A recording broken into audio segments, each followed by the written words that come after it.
함께 나누실 하나님의 말씀은 마가복음 4장입니다. 마가복음 4장 10절에서 20절까지의 말씀입니다. 신약 53페이지에 있습니다. 마가복음 4장 10절에서 20절까지의 말씀.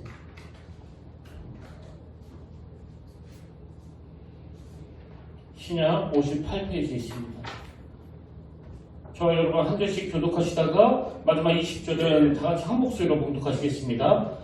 예수께서 홀로 계실 때 함께한 사람들이 12제자 적으로 그 비유들에 대하여 물으니 이르시되 하나님의 나라의 비밀을 너희에게 주었으나 왜 내게 내 모든 것을 비유하나니 이는 그들로 보기는 보아도 알지 못하며 듣기는 들어도 깨닫지 못하게 하여 돌이켜 죄사함을 얻지 못하게 하려 함이라 하시고 또 이르시되 너희가 이 비유를 알지 못할진대 어떻게 모든 비유를 알겠느냐 뿌리는 자는 말씀을 뿌리는 것이라.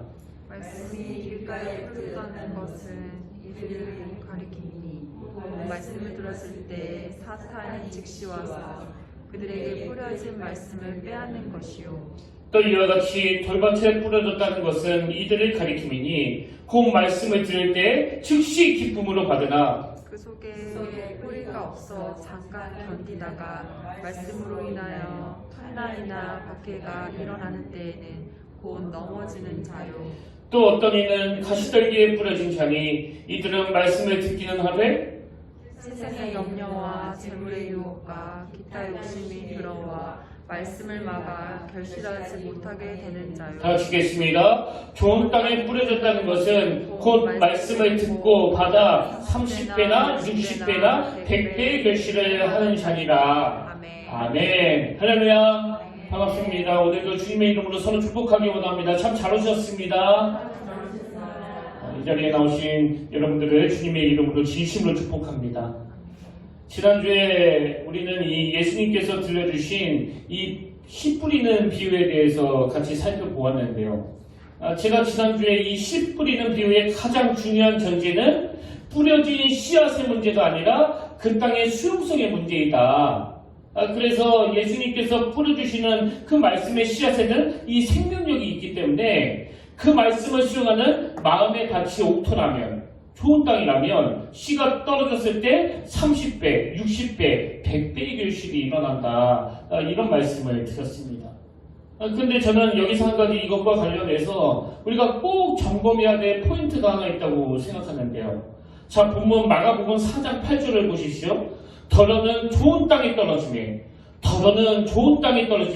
자라 무성하여 결실하였으니 30배나 60배나 100배가 되었느니라 하시고, 여러분 여기 나오는 더러 좋은 땅에 떨어짐에 이게 뭘 의미합니까? 이 말씀의 씨가 좋은 땅에만 떨어지는 게 아니라는 거예요.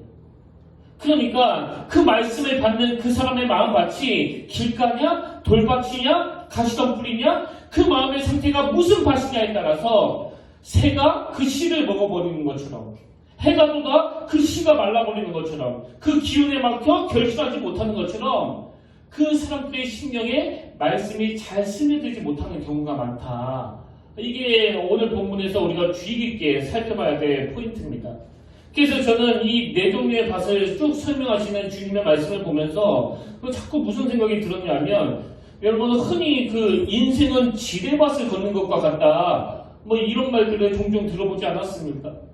마찬가지로 제가 이 본문을 묵상하다 보니까요, 우리가 영적으로 맨 마지막 네 번째에 나오는 좋은 땅에서 결실을 맺는 이 말씀이 나오기까지 때때로 이 말씀이 우리 마음의 상태에 따라 길가에 돌밭에 이 가시떨기에 떨어질 때가 있는데 왜 이런 일이 일어나느냐?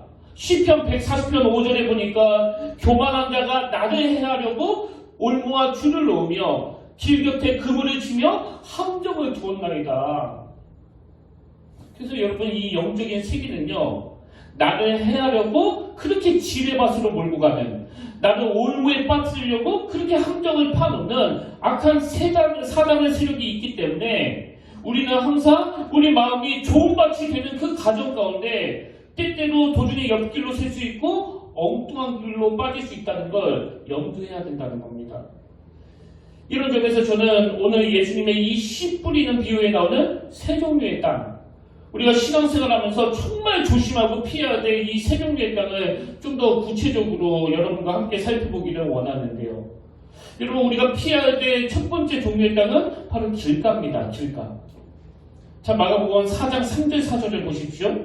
들으라, 씨를 뿌리는 자가 뿌리러 나가서 뿌릴새 더러는 길가에 떨어짐에 새들이 와서 먹어버렸고, 여러분도 아시지만 이 밭과 밭 사이에 있는 그 작은 통로인 길가는요, 사람들이 늘 들락날락거리다 보니까 그 땅이 많은 사람들에게 밟혀가지고 완전히 굳어져 버린 상태 아닙니까? 그래서 거기에 뿌려진 씨앗은 그 땅속까지 들어가지 못합니다. 그러니까 여기 나오는 길가는 이 마음이 굳어져 있는 상태예요. 그래서 예수님의 말씀이 들려지지만 그 마음이 굳어 있어서 마음이 그 마음밭에, 말씀이 그 마음밭에 스며들지 못하는 상태, 이게 지금 길가로 비유가 되고 있는 거거든요.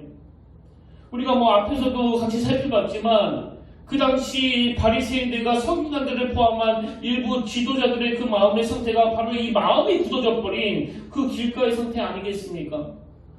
제가 지난주에 마가복음 4장 1절부터 9절까지 해서 예수님이 이 비유의 말씀이 선포가 딱 되고 나니까 일부 사람들이 다시 예수님을 찾아와서 이렇게 묻습니다. 예수님, 왜 비유로 말씀해 주십니까? 그랬더니 예수님께서 대답하시기를 4장 11절 12절에서 이르시되 하나님 나라의 비밀을 너희에게 주었으나 외인에게는 모든 것을 비유로 하나니 이는 그들로 보기는 보아도 알지 못하며 듣기는 들어도 깨닫지 못하게 하여 돌이켜 죄사함을 얻지 못하게 하려 함이라 하시고, 이게 지금 자칫 오해하기 쉬운 그런 표현으로 되어 있는데요. 여러분, 이 말씀은 예수님이 내가 지금 이렇게 비유로 말하는 건 너희들이 구원받는 걸 나는 원하지 않기 때문이야, 이런 말씀이 아니에요. 설마 주님이 이런 말씀을 하시겠습니까? 지금 예수님께서 설명해 주신 이 12절 말씀은 사실 그 구약의 이사야 6장 9절 말씀을 인용하신 거거든요. 여호와께서 이르시되 가서 이 백성에게 이르기를 너희가 듣기는 들어도 깨닫지 못할 것이요 보기는 보아도 알지 못하리라 하여. 지금 예수님이 인용하신 이사야 6장 말씀의 배경이 어떤 상황인가 하면 그 시대가 얼마나 악한 시대였는지 그 배경이 이사야 1절 2절에 나옵니다. 하늘이여 들으라, 땅이여 귀를 기울이라. 여호와께서 말씀하시기를 내가 자식을 양육하였거늘 그들이 나를 거역하였도다. 또 5절에 보니까 너희가 어찌하여 매를 터 맞으려고 폐역을 거듭하느냐. 온머리는 병들었고 온 마음은 피곤하였으며 발바닥에서 머리까지 성한 곳이 없이 상한 것과 터진 것과 새로 맞은 흔적뿐이거늘 그것을 짜며 싸매며 기름으로 부드럽게 함을 받지 못하였도다. 그리고 오죽하면 그 다음 18절에 보십시오. 여호와께서 말씀하시되 오라 우리가 서로 변론하자. 오라 우리가 서로 변론하자. 얼마나 이 하나님의 말씀을 안 받아들이는지 이 하나님의 그 답답한 마음을, 그 안타까운 심정을 이렇게 표현한 거 아닙니까? 그 부모님들이 자녀들을 기르다가 그 사춘기애가 부모 말에 너무 귀를 안 기울이면 이런 표현이 나오잖아요. 너 한번 엄마하고 깊이 대화 좀 나눠보자. 지금 예수님이 어떤 시대의 배경을 말씀을 하시는지 아시겠죠? 그러니까 이 비유로 설명하시는 예수님의 심정은요, 그 당시 사람들의 마음같이 너무 굳어있어 그 주님의 말씀을 받아들이지 못하는 게, 스며들지 못하는 게 주님은 너무나 안타까우신 거예요. 이게 바로 딱딱하게 굳어진 그 길가의 상태, 이걸 말하는 거 아닙니까? 예수 믿는 우리가 늘 경계해야 되는 게 바로 이거예요. 그 당시 종교 지도자들이 가지고 있었던 그 경직, 그 굳어진 마음. 여러분도 아시지만 그들은 초신자들이 아니거든요. 그렇기 때문에 우리가 예수 오래 믿을수록 나도 그 서기관들처럼 이런 길과 같은 굳어진 마음이 되기 쉽다는 것을 인식해야 된다는 겁니다. 그리고 더 중요한 게 뭐냐? 자, 본문 4절. 더러는 길가에 떨어짐에 새들이 와서 먹어버렸고, 여기서 말하는 새들은 그 사탄을 말하는 거거든요. 그러니까 그런 굳어진 마음밭을 그냥 방치하면 그 마음밭이 사탄의 놀이터가 된다는 거, 이걸 기억하셔야 됩니다.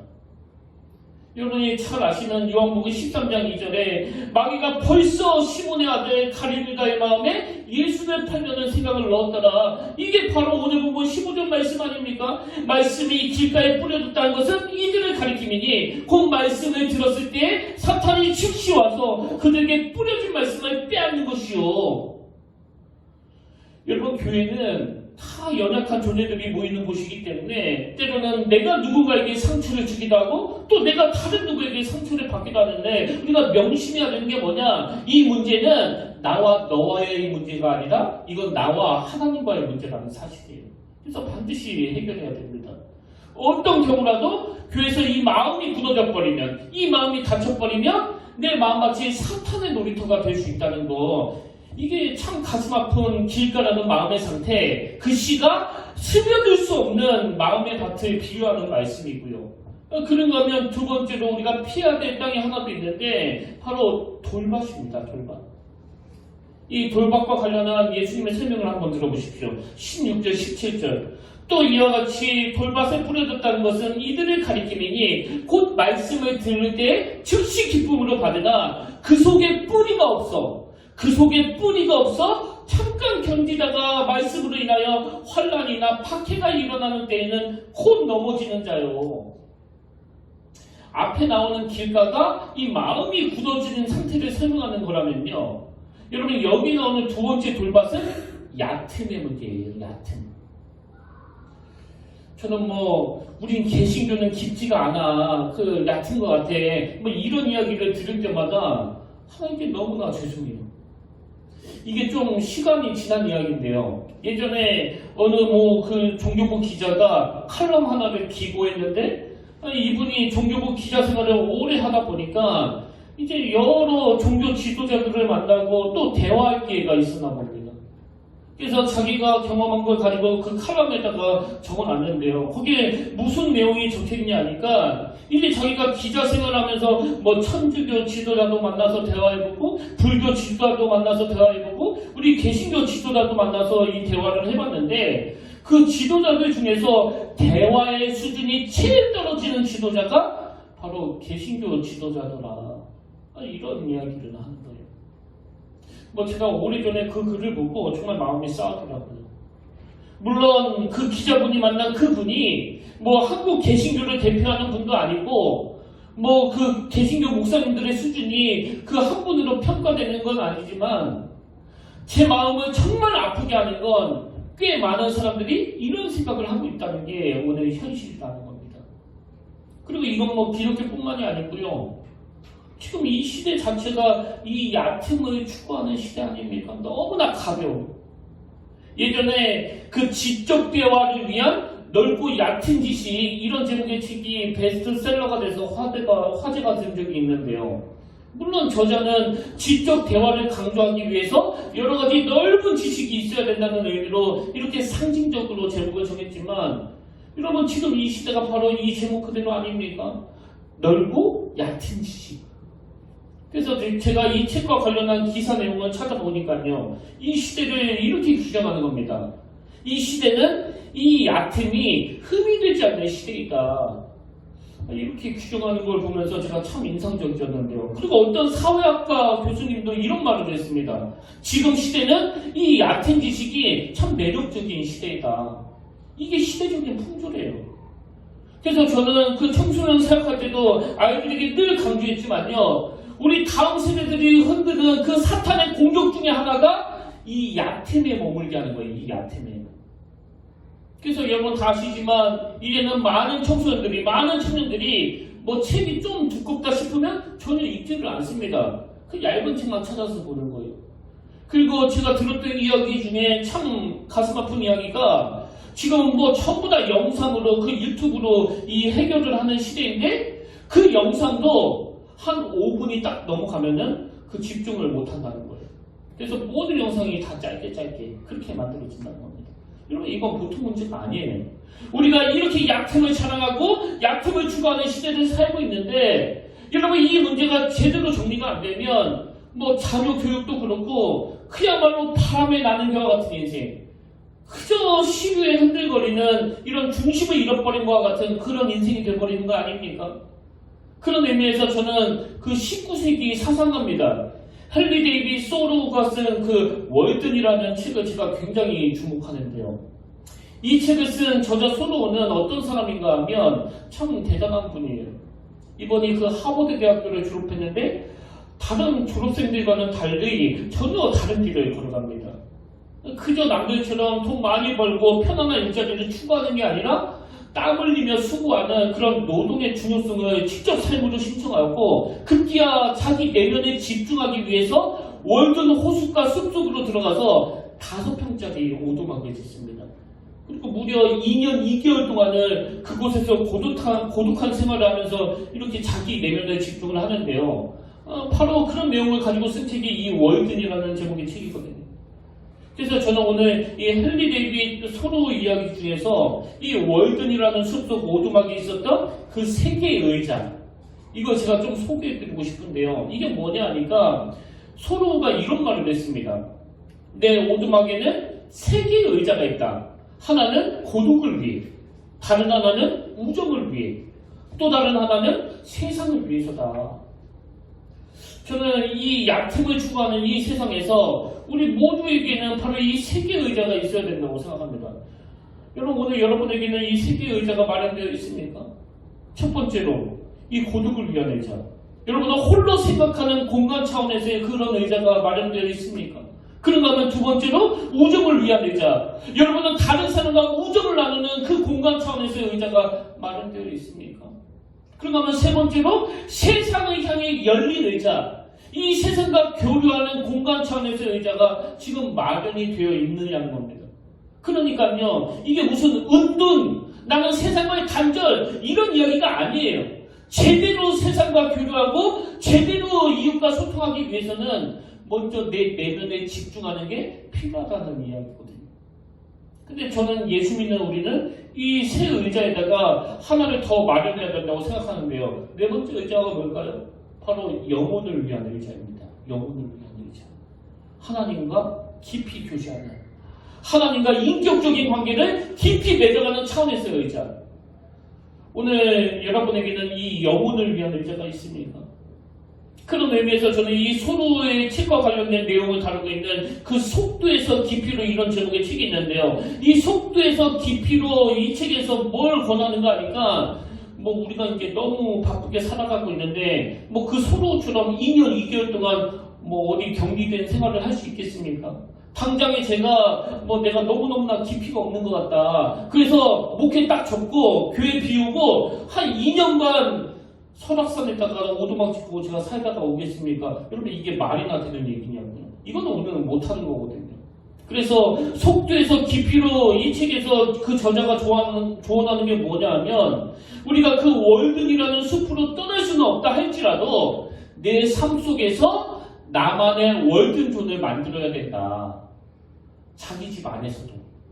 그래서 제가 전에도 한번 말씀드렸잖아요. 어떤 성도님이 하나님을 깊이 묵상하고 싶은데 그 큐티하고 싶은데 자기 집이 너무나 작으니까 그 자기 집 화장실을 하나님과 대면하는 장소를 저기서 사용했다고 제가 말씀드리지 않았습니까?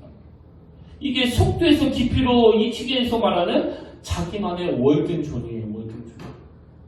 제가 매일 하나님 앞에서 몸부림 튀는 이유도 바로 이 문제입니다. 제가 우리 교회 100명 만들어달라는 기도를 하게 했겠습니까? 아니면 제가 한국교회를 대표하는 목사로 저를 키워달라는 그런 기도를 했겠습니까? 날마다 저에게 목마른 기도 제목은 딱 하나예요. 하나님, 종이 너무나 얕습니다. 종이 너무 깊이가 없습니다. 저는 이게 속상한 거거든요. 사람이 몇 명 더 늘고 더 줄고 이게 문제가 아니라 아니 우리 하나님이 얼마나 깊으신 하나님인데 왜 나는? 이런 점에서 저는 시편 1편 1절이요. 복 있는 사람은 악인들의 꾀를 따르지 아니하며 죄인들의 길에 서지 아니하며 오만한 자들의 자리에 앉지 아니하고 오직 여호와의 율법을 즐거워하여 그의 율법을 주야로 묵상하는도다. 이게 제가 아까 말했던 우리는 4개의 의자, 그 영혼을 위한 의자를 마련해야 된다. 그 이야기 아닙니까? 여러 번 말씀드리지만요. 저는 정말 밤마다 걸어다니면서 주님과 대면하는 그 시간이 너무너무나 좋거든요. 그런데 또 다른 한편으로는 그 시간이 저에게는 너무너무나 괴로운 시간이에요. 누가 지적해주지 않더라도 그 전날에 제가 내 주변 사람들에게 위한다고 툭 던진 그 말이 이게 얼마나 얕은 차원에서의 말이었는가를 하나님이 철저히 돌아보게 하시기 때문에 저는 그 시간이 때로는 너무너무 아파요. 도대체 왜 나는 이렇게 얕을 수밖에 없는 걸까? 로마서 11장 33절에 보면은 깊도다 하나님의 지혜와 지식의 풍성하며 그의 판단은 헤아리지 못할 것이며 그의 길은 찾지 못할 것이로다. 새 번역으로 보니까 하나님의 부유하심은 어찌 그리 크십니까? 하나님의 지혜와 지식은 어찌 그리 깊고 깊으십니까? 여러분, 우리가 예수 믿은 지 도대체 몇 년째냐고요? 우리에게 이런 답답함이 좀 있어야 되는 거 아닙니까? 우리 하나님의 지혜와 지식의 풍성함은 이렇게 깊고도 깊은데 어떻게 하나님의 자녀라는 우리는 이렇게 얕을 수밖에 없는 건가? 여러분은 어떠세요? 여러분은 이 얕음의 문제가 답답하지 않습니까? 저는요, 누가 저에게 하면 안 되는 그 못된 말 한마디 툭 던져가지고 그 사람이 미운 게 아니고요, 이 정도 말도 포용하지 못하는 이 얕은 내가 미운 거예요. 이 얕은 내가. 나는 왜 이 정도도 포용하지 못하는지, 나는 왜 그 너비와 깊이가 이것밖에 안 되는지. 그러나 이렇게 얕은 우리지만요, 우리에게 소망이 하나 있는데 그게 뭡니까? 고린도전서 2장 10절, 이게 우리의 소망이에요. 오직 하나님 성령으로 이것을 우리에게 보이셨으니 성령은 모든 것 곧 하나님의 깊은 것까지도 통달하시느니라. 근데 우리는 그 성령님에게 구하는 것조차도 너무나 얕은 것만. 여러분, 물론 하나님 그 성령님께 무슨 방언을 받고 통변을 하고 무슨 병을 고치고 이런 것들도 성령님의 큰 역사지만요, 이 놀라우신 하나님의 깊고 풍성한 지혜와 지식, 그 길로 인도해 주시는 놀라운 가이드가 바로 우리 성령님이시라는 거예요. 그래서 늘 일상 가운데 아버지, 저는 너무나 얕습니다. 저는 타고나기를 너무너무나 얕은 존재입니다. 성령님, 이런 저를 불쌍히 여겨주시고 제가 깊은 그 영의 세계를 볼 수 있도록 좀 가르쳐 주시길 원합니다. 그런가 하면 세 번째로 우리가 피해야 될 땅이 하나 더 있는데 바로 가시떨기 땅입니다. 가시떨기. 자, 18절 19절입니다. 또 어떤 이는 가시떨기에 뿌려진 자니 이들은 말씀을 듣기는 하되 세상의 염려와 재물의 유혹과 기타 욕심이 들어와 말씀을 막아 결실하지 못하게 되는 자요. 여러분, 우리가 이 예수님의 분속을 절대로 놓치면 안 됩니다. 가시떨기 같은 이 마음의 밭은 어떤 밭입니까? 말씀이 또 들려줘요. 은혜도 받고 또 눈물도 흘립니다. 그러나 이미 내 내면에 굳어져 버린 세상의 염려와 재물의 욕심과 기타 욕심이 이 말씀을 막아버리는 거예요. 그래서 금방 은혜를 받지만 이미 내 안에 자리 잡고 있는 그 욕심이 이 말씀을 수용하지 못하게 만드는 거거든요. 그 대표적인 케이스가 마가복음 10장에 나오는 그 부자 청년 아닙니까? 이 부자 청년이 예수님께 달려와가지고 주님, 내가 뭘 해야 영생을 얻으리까? 이런 질문을 던지니까 예수님이 살인하지 마라, 간음하지 마라, 도둑질하지 마라, 거짓 증언하지 마라, 이런 계명들을 잘 지키는 게 중요하다 그랬더니 그 청년이 그 말을 받아가지고 냅다 한 말이 뭐냐? 마가복음 10장 20절, 그가 여짜오되 선생님이여 이것은 내가 어려서부터 다 지켰나이다.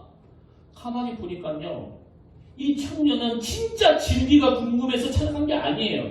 자랑하기 위해서. 이게 바로 얕은 애 문제 아닙니까? 나 이런 거 다 지키고 있다고. 그랬더니 예수님이 그 청년에게 허를 찌르는 말씀을 주십니다. 21절, 예수께서 그를 보시고 사랑하사 이르시되 내게 아직도 한 가지 부족한 것이 있으니 가서 내게 있는 것을 다 팔아 가난한 자들에게 주라. 그러면 하늘에서 보화가 내게 있으리라. 그리고 와서 나를 따르라 하시니. 그랬더니 그 예수님의 말씀을 들은 그 청년의 반응, 그 행동을 한번 보십시오. 22절, 그 사람은 재물이 많은 거로 이 말씀으로 인하여 슬픈 기색을 띠고 근심하며 가니라. 이게 바로 오늘 본문 19절에서 예수님이 비유로 주신 이 말씀, 세상의 염려와 재물의 욕심과 기타 욕심이 들어와 말씀을 막아 결실하지 못하게 되는 자요. 이 말씀이 그 청년에게 정확하게 해당되는 거 아닙니까? 그리고 오늘 저와 여러분, 주일마다 교회 와가지고 늘 은혜를 구하는 우리들의 모습이 바로 이런 모습은 아닌지를 여러분 돌아보셔야 된다는 겁니다.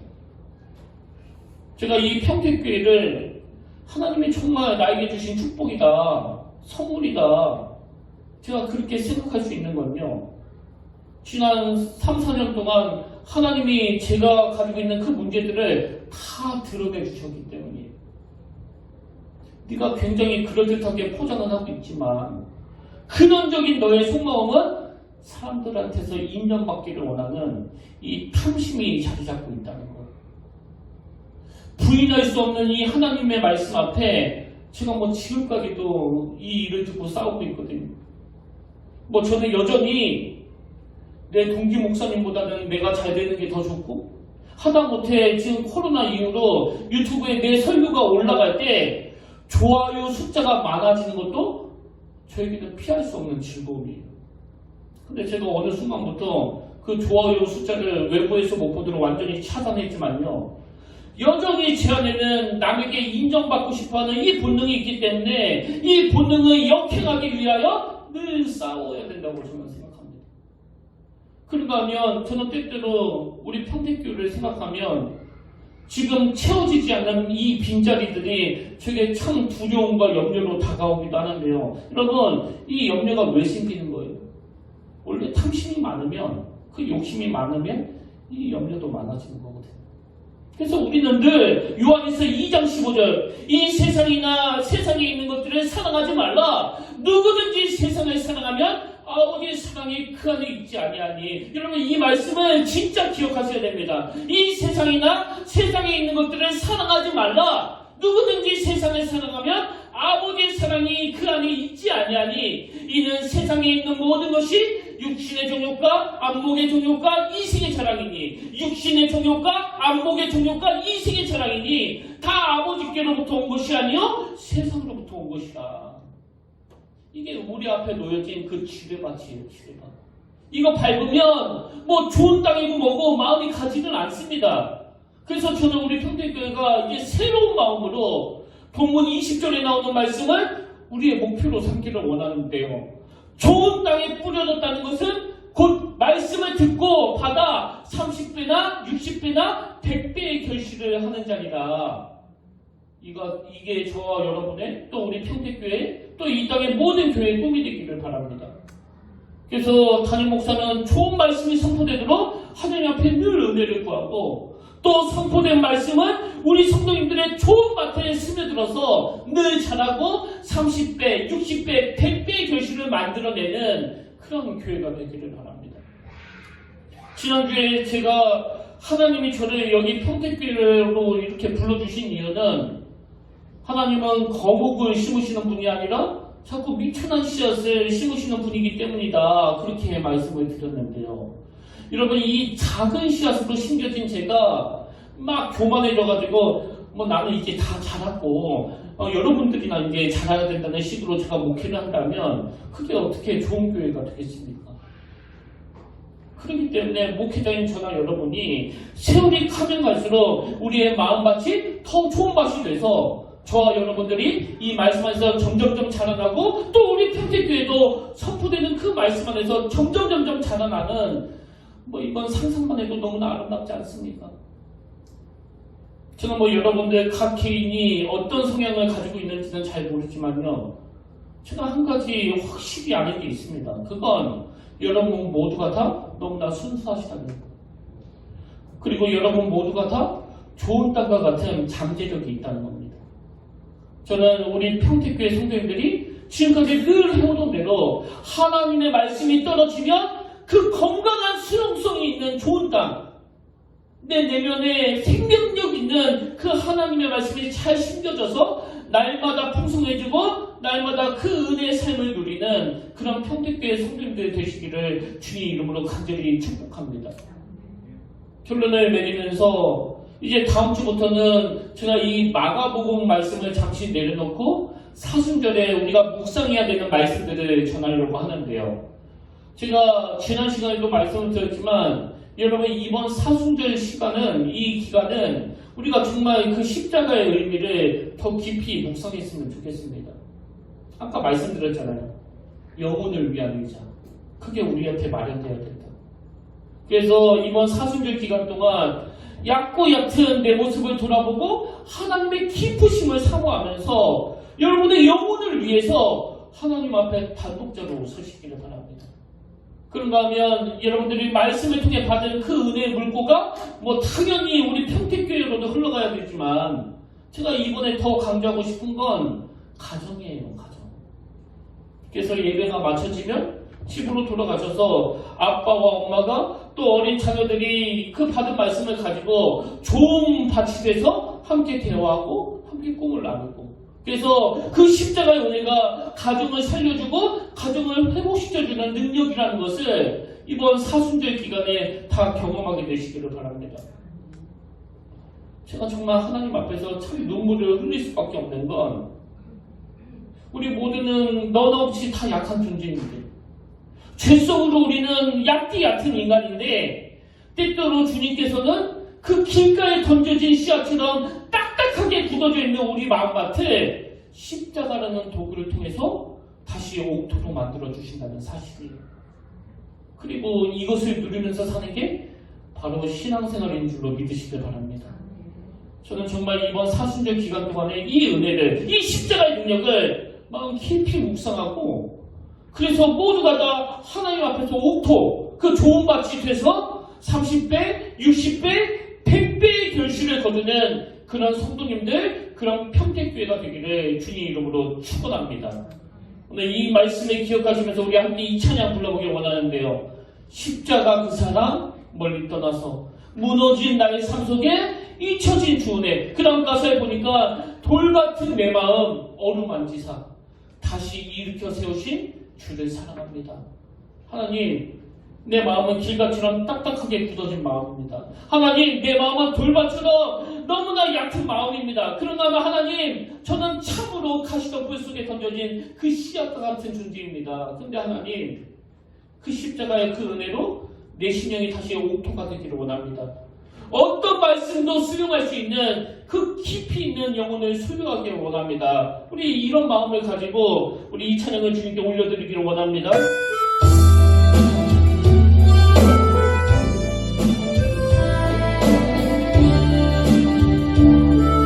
십자가 그 사랑, 십자가 그 사랑 멀리 떠나서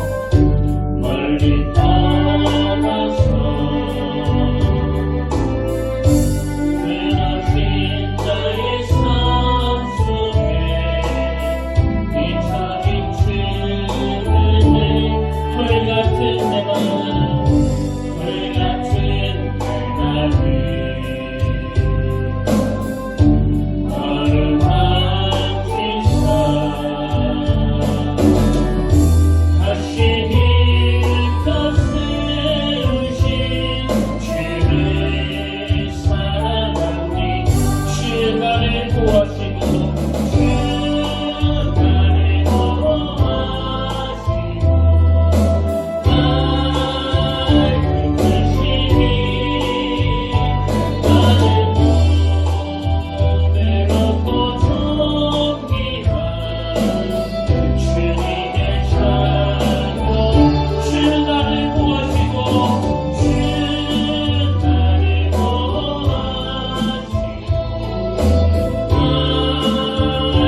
하나님 아버지, 이 시간 하나님의 은혜를 감사함으로 누리기를 원합니다.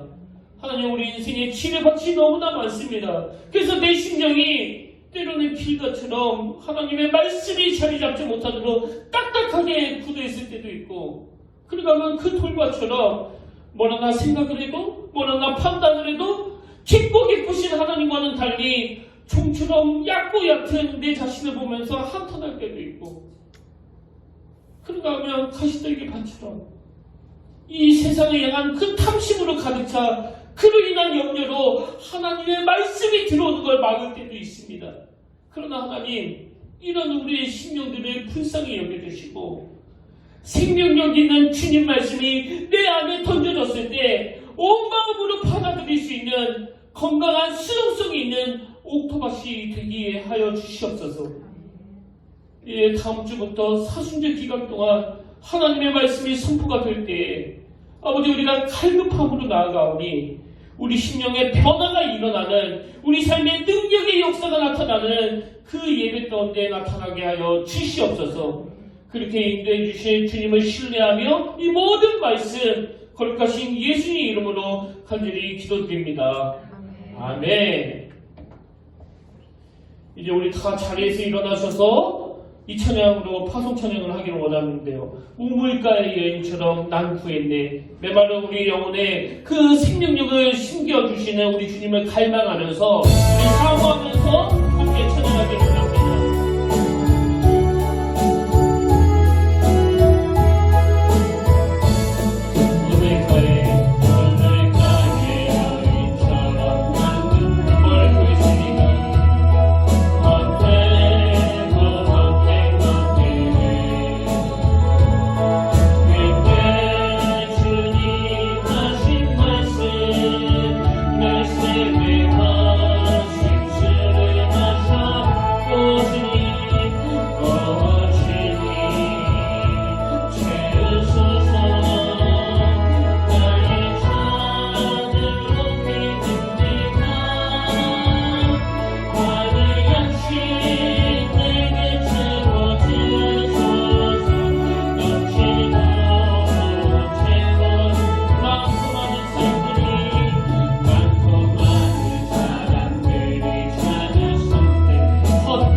내 속에 초반 마음을 창조하시고 내 안에 정직한 영을 새롭게 하소서.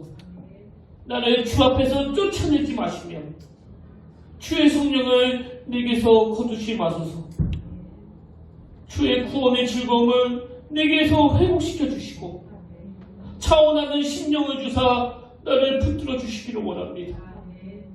우리 인생에 지뢰밭이 너무 많아서 그 좋은 밭에 도달하지 못하고 때로는 길가에 떨어지고 돌밭에 떨어지고 가시떨기에 떨어질 때마다 그 굳어져 있는 우리의 심령을 깨트려 주실 분은 우리의 성령님이실 줄로 믿습니다. 성령이 이번 한 주간 저희들이 그 십자가 앞으로 나아갈 때 우리는 깊고 깊은 하나님의 자녀들이 되게 하시고 또 우리 평택교회는 좋은 땅이 돼서 하나님의 말씀으로 날마다 성장하는 그런 공동체가 되게 하여 주시옵소서. 이번 한 주간 또 그 십자가 사랑을 붙들고 세상 앞으로 나아갑니다. 하나님 얕음을 추구하는 이 세상에서 하나님의 기쁘심을 드러내며 그 말씀에 순종하는 저희들이 되도록 인도하여 주시옵소서. 이제는 우리 주 예수 그리스도의 은혜와 하나님 아버지의 다없는 사랑과 성령님의 감동, 감화, 위로 교통 충만하심의 역사가 오늘 주신 말씀 마음에 담고 힘어도 달려가기로 다짐하며 예비하는 모든 주의 자녀들 머리 위에 지금부터 영원토록 함께 하시기를 간절히 축원하옵나이다.